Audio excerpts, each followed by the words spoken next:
ছাত্রছাত্রীরা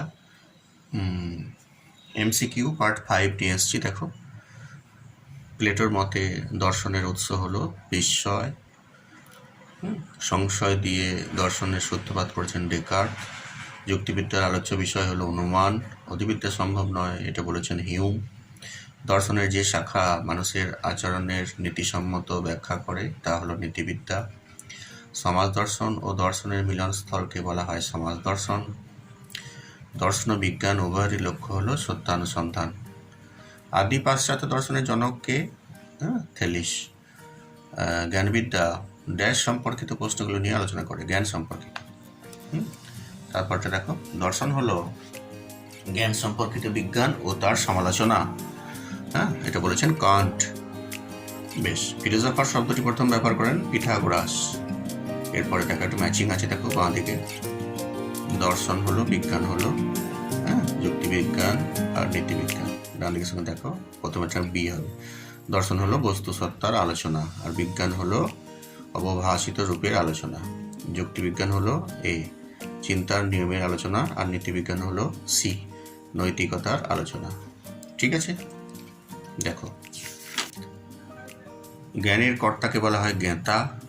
জ্ঞানের প্রথম শর্ত হলো সত্যতা।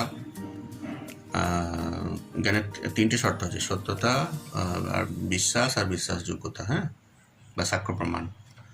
অভিজ্ঞতার মূল উৎস হল অভিজ্ঞতা। আধুনিক পাশ্চাত্য দর্শনের জনক ডেকার্ট। সহজাত ধারণার কথা বলেন ডেকার্ট।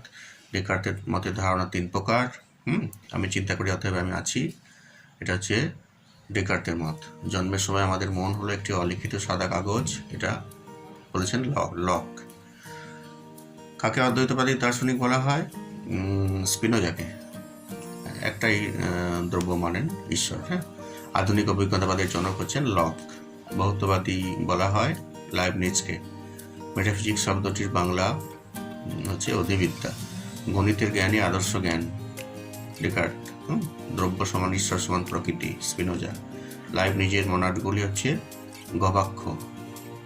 আসলে আমার যে আলোচনামূলক যে ভিডিওগুলো আছে সেইগুলো দেখলে অনেক শর্ট কোশ্চেন তোমরা করতে পারবে।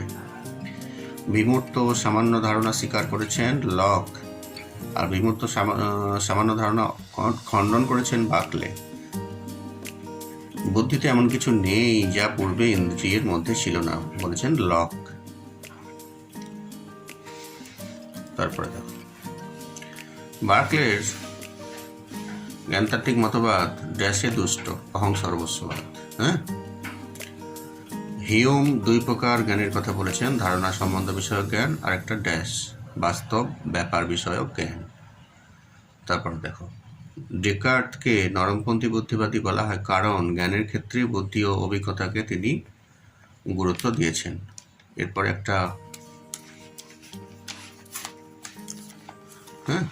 একটা ম্যাচিং আছে, দেখো এই যে তালিকা 1 তালিকা 2 Descartes, Spinoza, Leibniz, Kant, ABCD করে পরপর দেওয়া আছে। এদিকে বিচারবাদ, মনার তত্ত্ব, দ্বৈতবাদ, সর্বেশ্বরবাদ।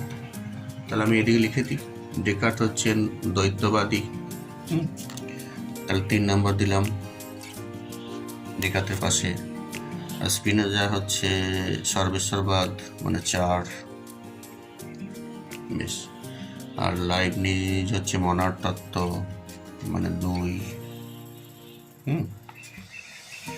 আর কান্ট হচ্ছে বিচারবাদ, 1। ঠিক আছে, এগুলো তোমরা দেখবে ভালো করে। সেমিস্টার 1 পরীক্ষা দিয়ে দেবে এই ভিডিওগুলো দেখে। আর বাড়িতে পড়াশোনা করো, বিদ্যালয়ে ক্লাস করো। ঠিক আছে, রাখছি।